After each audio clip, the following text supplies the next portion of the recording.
Tema kita pada pagi hari ini yaitu keberanian dan kesetiaan murid. Jadi ini berkaitan dengan Jumat Agung setelah Yesus disalibkan. Kita melihat bahwa kemarin kita telah memperingati hari kematian Yesus Kristus ya di atas kayu salib. Setiap kita umat Kristen sama-sama beribadah memperingati hari kesengsaraan dan kematian Yesus Kristus di atas kayu salib. Jadi kematian Tuhan Yesus ini bukan sebuah nasib yang tidak dapat dihindarkan. Jadi Tuhan Yesus sendiri datang ke dalam dunia untuk satu tugas yang dari Allah, untuk Allah Bapa, untuk menebus dosa kita. Jadi umat yang percaya kepadanya dan menyerahkan totalitas hidupnya, nyawanya untuk disalib. Dan dengan penuh kesadaran Yesus taat sampai mati di atas kayu salib. Dengan penuh kerelaan hati Yesus mati untuk menanggung hukuman kita, ya. Seperti yang diberitakan kepada kita pada hari Jumat kemarin bahwa sebenarnya yang berada di atas kayu salib itu adalah kita, ya, orang yang berdosa ini. Ya, orang yang berdosa yang sebenarnya ada di atas kayu salib. Akan tetapi oleh karena kasih Tuhan bagi kita, oleh karena penyertaan Tuhan, oleh karena anugerah Tuhan bagi kita, sehingga Yesus Kristus datang ke dalam dunia menggantikan kita. Maka dari sebagai pertanyaan, sudahkah kita menyadari akan kesengsaraan Kristus di atas kayu salib, akan penderitaan Kristus bagi kita?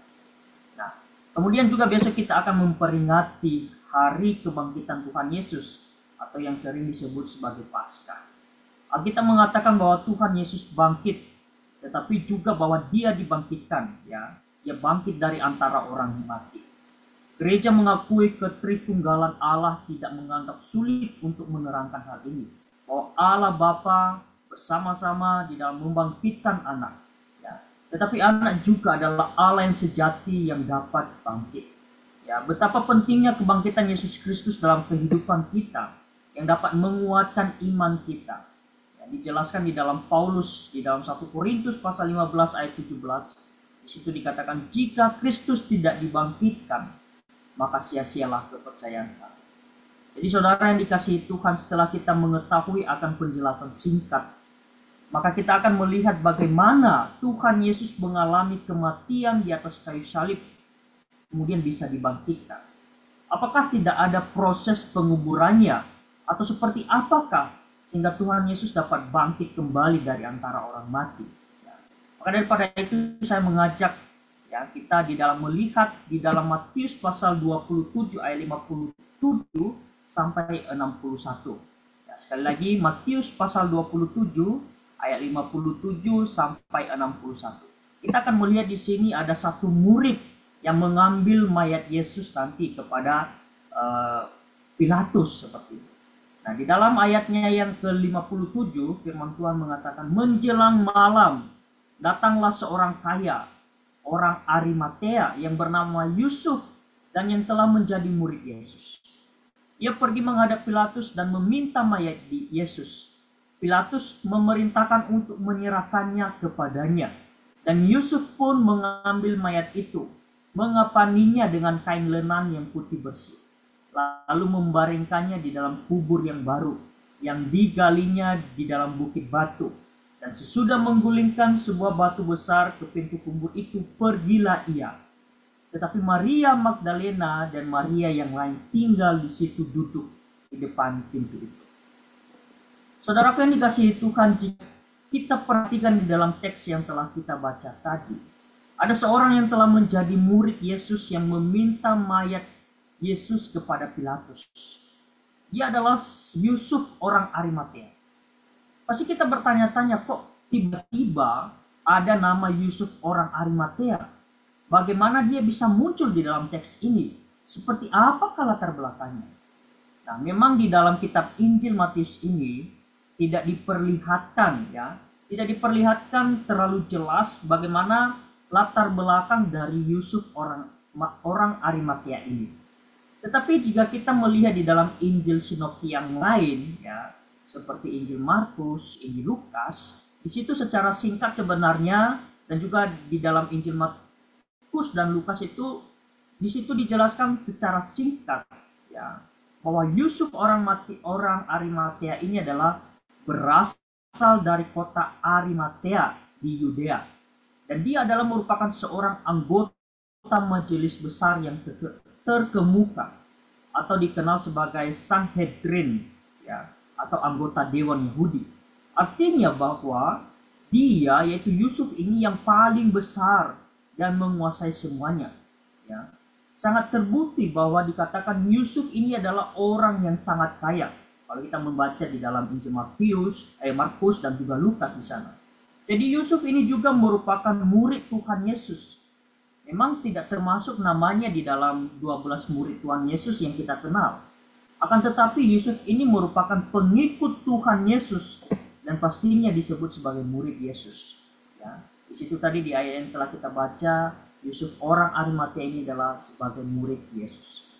Nah, sama dengan kita, orang-orang yang telah percaya kepadanya, kita juga disebut sebagai murid Tuhan Yesus karena kita adalah pengikut Tuhan Yesus, mengikuti Tuhan Yesus ya, sehingga kita disebut sebagai murid Tuhan Yesus. Bahkan juga Yusuf ini tadi dijelaskan seperti itu. Lalu bagaimana dengan tema kita tadi? Seperti apakah keberanian ya, keberanian dan kesetiaan seorang murid ini, yaitu Yusuf ini? Nah, hal yang pertama yang kita lihat adalah Yusuf ini dia berani mengambil satu resiko. Ya, kalau kita melihat tadi di ayat 57 di situ dijelaskan bahwa menjelang malam datanglah seorang kaya, orang Arimatea yang bernama Yusuf dan yang telah menjadi murid Yesus juga. Ya, saudara-saudara yang dikasihi Tuhan, di dalam teks ini ada beberapa hal yang perlu kita ketahui sebenarnya. Yang pertama itu menjelang malam. Ada satu pernyataan di situ menjelang malam. Ya, kata malam di sini menandakan permulaan hari baru. Ya, kalau kita sedikit teliti di dalam teks ini, yaitu hari Sabat. Jadi Yesus mati pada hari menjelang hari raya Paskah Yahudi, pada hari persiapan mereka. Jadi di dalam bahasa Inggrisnya kalau kita melihat, di situ dikatakan now evening having come, itu sekarang setelah malam datang. Jadi perbandingan teks ini juga terlihat di dalam Markus pasal 15 ayat 42. Di situ dikatakan hari mulai malam. Bahkan di dalam bukunya, William Hendrickson juga mengatakan bahwa dalam tradisi Yahudi kuno, ya, tradisi kuno Yahudi dulu, ada dua kata evening malam, yaitu malam yang pertama itu dimulai pukul 3 siang, dan malam yang kedua itu dimulai jam 6 sore. Akan tetapi dalam hal ini sangat jelas bahwa yang dimaksud di dalam ayat 57 yang kita baca ini adalah malam yang pertama. Karena kenapa? Kalau tidak sangat jelas bahwa Yusuf melanggar satu peraturan Sabat bagi orang-orang Yahudi pada waktu itu. Jadi kita juga perlu mengetahui bahwa menurut tradisi orang Yahudi, bahwa mayat seorang penjahat atau siapapun tidak boleh tergantung sepanjang malam, melainkan harus dikuburkan pada hari itu juga. Kita bisa bandingkan ayat ini di dalam Ulangan pasal 21 sampai 20, Ulangan pasal 21 dari ayat 22 sampai ayat 23. Akan tetapi sangat berbeda akan peraturan ataupun tradisi-tradisi orang-orang Romawi pada waktu itu.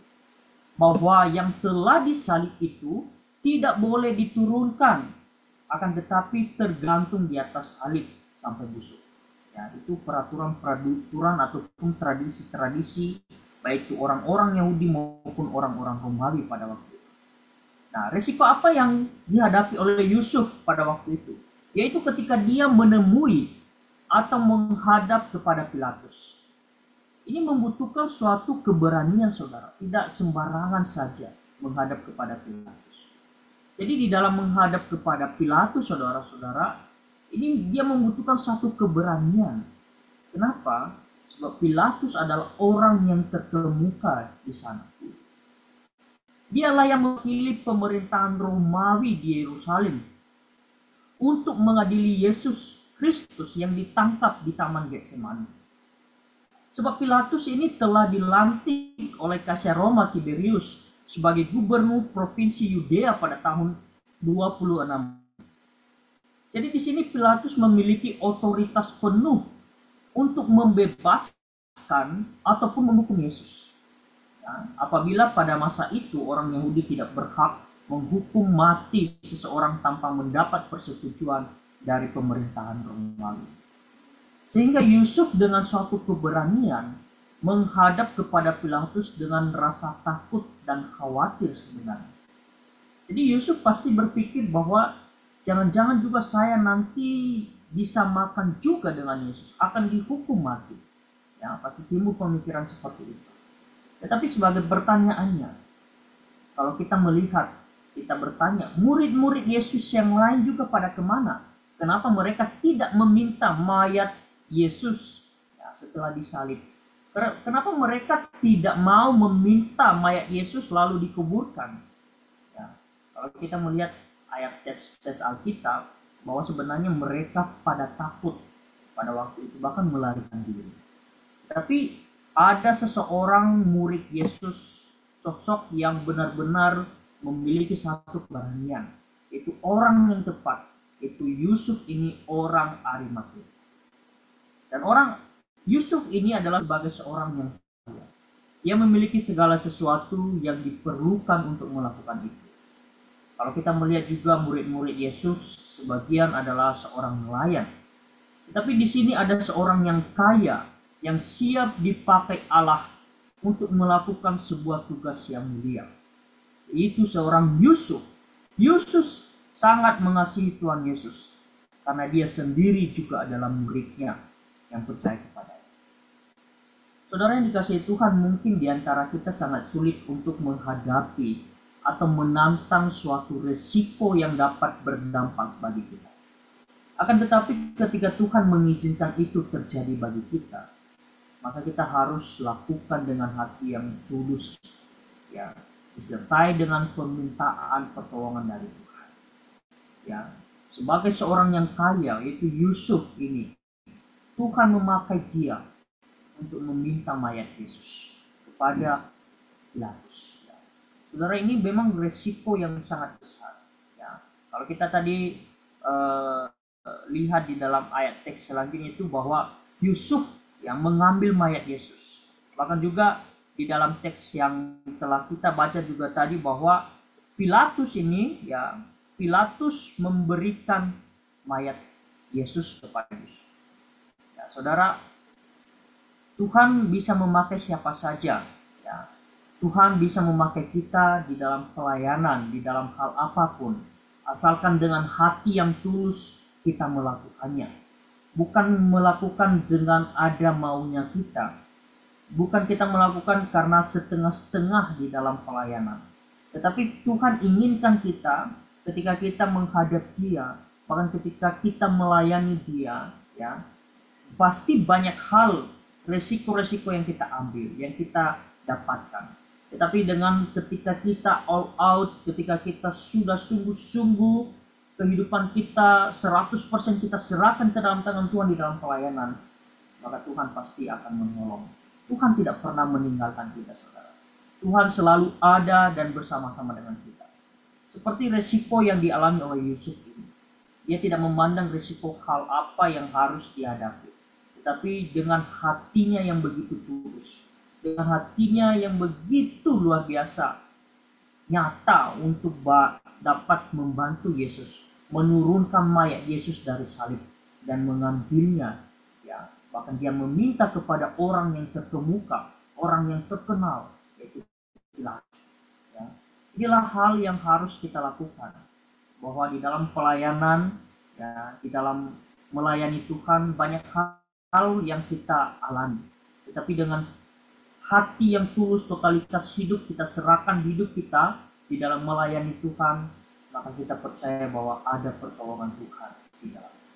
Hal yang kedua yang kita pelajari bahwa di dalam kesetiaan, ya, di dalam kesetiaan dan keberanian seorang murid itu dibutuhkan juga pengorbanan, ya, dibutuhkan pengorbanan. Di ayat 59 di firman Tuhan mengatakan, dan Yusuf pun mengambil mayat itu, mengapaninya dengan kain lenan yang putih bersih. Jadi pengorbanan apa yang dilakukan Yusuf di dalam ayat itu? ayat ini yang telah kita baca, yaitu Yusuf mengambil mayat Yesus. Saudara, Yusuf ini pergi menghadap Pilatus. Ya, seperti yang saya jelaskan tadi, itu orang yang tepat untuk dapat meminta izin mengenai hal ini. Karena Pilatuslah yang memiliki hak di dalam pengurusan atas mayat Yesus. Ya, seperti yang telah saya jelaskan tadi, bahkan di dalam teks ini, bahwa Yusuf menghadap kepada Pilatus. Dalam segala hal di mana kuasa pembesar hukum terkait, rasa hormat juga harus ditunjukkan untuk kekuasaan mereka, serta tidak diperkenankan untuk melanggar wewenang mereka. Malah kalau kita melihat di sini bahwa Yusuf ini memberikan kain lenan yang putih bersih, atau di dalam bahasa aslinya itu disebut sebagai katara atau murni, ya, kain yang murni, atau diartikan sebagai kain yang baru, ya, kain yang baru yang diberikan kepada Yesus untuk dikafani, ya. Jadi saudara yang dikasihi Tuhan, ini sesuatu hal yang benar-benar Yusuf lakukan kepada Yesus. Dia dengan suatu rasa hormat melakukan yang terbaik bagi Yesus. Bahkan juga dia melakukan suatu keberanian yang begitu luar biasa. Dia mengambil mayat Yesus, menurunkan mayat Yesus dari salib, dan mengkafaninya dengan kain lenan yang begitu bersih, ya, yang begitu baru juga. Bahkan juga dia melakukan hal yang terbaik bagi Tuhan. Nah, inilah pengorbanan yang dilakukan oleh Yusuf, orang Arimatea ini. Ya.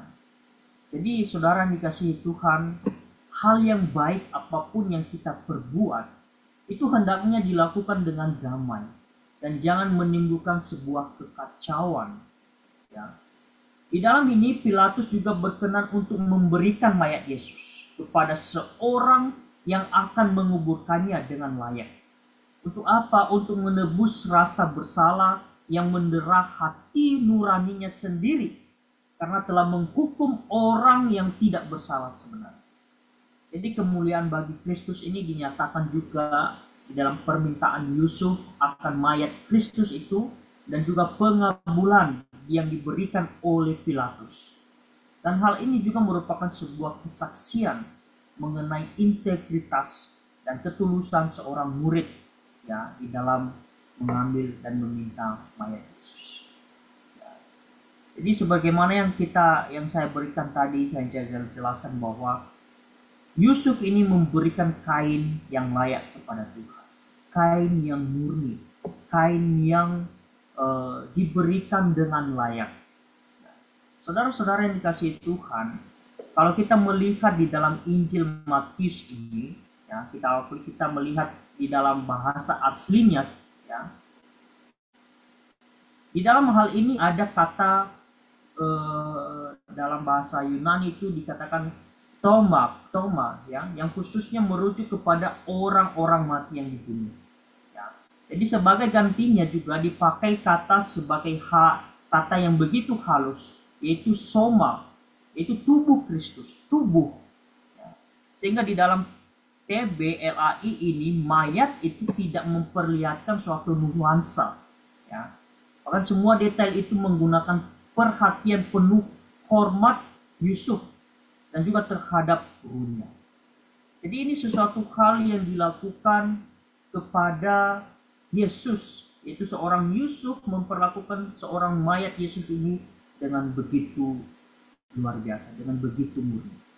Nah, saudaraku yang dikasihi Tuhan, ada sebuah mitos yang mungkin anak-anak pada waktu itu, bahkan di Nias, yang seringkali tidak asing, yang mengenai kucing yang mati contohnya, ya, kucing yang mati. Nah pada waktu itu saudara, di Nias itu sangat kentara dengan sebuah, kalau kita tabrak binatang atau seekor kucing itu, ketika kita menabraknya maka kita harus menguburkannya dengan menggunakan kain yang baru ataupun baju kita sendiri, ya.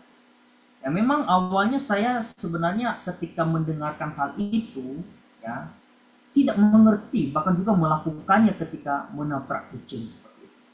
Memberikan kepada dia kain yang baru, ya, mengkafaninya. Tetapi ketika saya telusuri akan hal itu, sebenarnya itulah tidak benar juga. Ya. Itulah hal-hal kebiasaan-kebiasaan yang ada di kampung. Ya.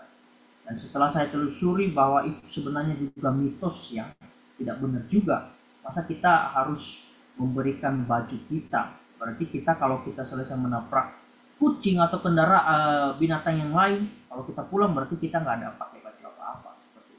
Nah, tidaklah benar. Tetapi ketika kita menabrak kucing contohnya ataupun binatang lain, mungkin kita bisa menguburnya ataupun mencari pemiliknya seperti itu. Nah, ini secara tidak langsung sebenarnya kita melihat contoh-contohnya. Tetapi di sini Yusuf memberikan suatu teladan yang baik, ya, teladan yang baik bagi kita juga, bahwa dia mengambil satu resiko di dalam mengambil mayat Yesus kepada Pilatus. Ya, sehingga di situ dikatakan bahwa Pilatus membaringkan, ya, mayat Yesus itu di dalam satu kubur. Ya, di sini sebenarnya tidak didapati satu upacara besar.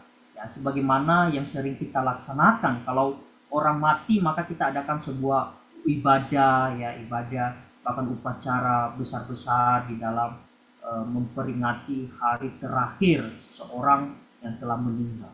Tetapi di sini tidak ada hal itu yang terjadi. Ya.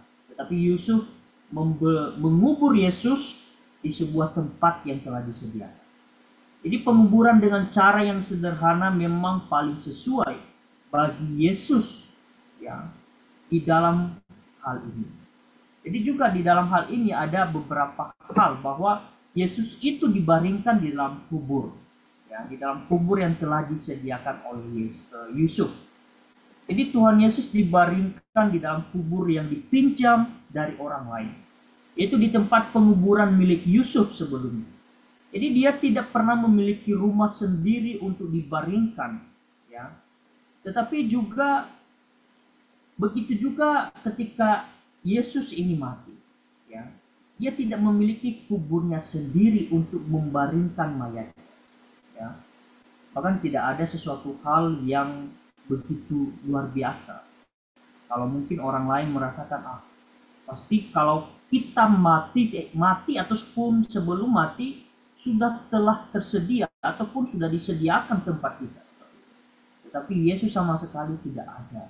Mungkin pada waktu itu pun dia sama sekali tidak ada tanah kepemilikan untuk nanti kematiannya, ya, untuk nanti dikuburkan. Tetapi di sini seorang Yusuf ini memberi tempat bagi Yesus untuk dapat dikuburkan. Ya. Ini sesuatu hal yang begitu luar biasa, Bapak Ibu yang dikasihi Tuhan. Ya. Bahkan kalau kita melihat bahwa Tuhan Yesus sama sekali tidak melakukan dosa, ya, juga tidak melakukan hal-hal yang sebenarnya tidak layak. Tetapi dia benar-benar mengosongkan dirinya dengan totalitas mati bagi kita. Ini sesuatu hal yang begitu luar biasa, menyelamatkan kita semua. Dia mati karena dosa yang dilimpahkan kepadanya, sehingga pantaslah jika ia dapat dikuburkan dalam kubur yang layak yang disediakan oleh Yusuf kepada. Saudara, David, ya, seorang pakar Yahudi, dia memandang data mengenai penguburan Yesus yang disajikan dalam kitab-kitab Injil ini sebagai bukti bahwa yang menghukum Yesus itu bukanlah mahkamah agama dalam keseluruhannya, melainkan sekelompok anggota mahkamah agama. Jadi saudara menutup kubur itu dengan menggulingkan batu besar. Hal ini juga sesuai dengan suatu kebiasaan orang-orang Yahudi dalam menguburkan orang-orang mati. Ya, seperti yang tampak dari uraian mengenai kuburan Lazarus juga, yang menunjukkan bahwa mereka yang telah mati menjadi terpisah dan direnggut dari segala yang hidup. Jadi seandainya saja kuburan itu adalah sebuah penjara, maka kini pintunya telah dikunci dan digembok. Bagi orang-orang Yahudi juga, penggulingan batu besar Pintu kubur itu sama seperti menutupi lubang kubur bagi kita. Karena hal itu juga melengkapi sebuah keseluruhan proses penguburan. Bahkan setelah tubuh Kristus, tubuh Yesus di dalam kubur itu rumah yang telah ditetapkan di dalam segala hidup dengan sebuah penuh kehinaan dan kesedihan. Mereka pun kemudian pergi dari situ tanpa mengadakan sebuah upacara-upacara yang lain. Jadi saudaraku yang dikasihi Tuhan, inilah yang dilakukan oleh Yusuf, ya, orang dari Arimatea ini. Dia memperlakukan mayat Yesus ini dengan baik, ya, dengan hati yang begitu tulus, ya. Jadi sekiranya juga hati kita di dalam melihat penderitaan Kristus itu, melihat kesengsaraan Kristus itu, memiliki hati yang tulus, memiliki hati yang taat, memiliki hati yang sungguh-sungguh melakukan amanat agung Tuhan, melakukan akan perintah Tuhan, ya. Bahkan juga hal-hal yang Tuhan firmankan bagi kita setiap hari. Inilah yang Yusuf lakukan. Inilah sebuah ketaatan dan kesetiaan Yusuf kepada Yesus. Maka saudaraku yang dikasihi Tuhan, hendaknya juga kita sebagai anak-anak Tuhan ini, sebagai murid-murid yang dikasihi Tuhan, mengetahui bahwa sebuah pelayanan ini sebuah kualitas, ini sebuah hal yang harus kita lakukan, sebuah ketaatan dan kesetiaan kita kepada Tuhan, memberi diri secara totalitas kepada Tuhan di dalam melayani Dia, bukan untuk kesenangan diri sendiri, tetapi untuk kemuliaan Tuhan yang telah menyelamatkan kita, yang telah membebaskan kita dari hukuman dosa. Maka besok kita akan memperingati hari kebangkitan Yesus. Di situ juga kita melihat bahwa Tuhan Yesus, ya, kubur telah kosong dan Tuhan Yesus telah bangkit dari antara orang mati. Ini membuktikan bagi kita bahwa kebangkitan Yesus Kristus membawa kita pada satu pengharapan yang begitu besar. Jadi di dalam hal ini kita juga bisa sama-sama merasakan hal yang sama yang dilakukan oleh seorang murid, yaitu Yusuf orang Arimatea, yang melakukan sebuah pelayanan yang murni, melakukan sebuah pelayanan dengan hati yang tulus, dengan kesetiaan dan ketaatan di dalam Tuhan. Sekiranya firman Tuhan ini dapat menolong kita, dapat senantiasa dapat mengingatkan kita kembali bahwa inilah kita sebagai murid-murid Tuhan untuk tetap setia, taat, dan berani mengambil sebuah resiko di dalam pelayanan Tuhan. Amin untuk kebenaran firman Tuhan. Saya minta dengan kasih Musa Andi menutup kita dalam doa.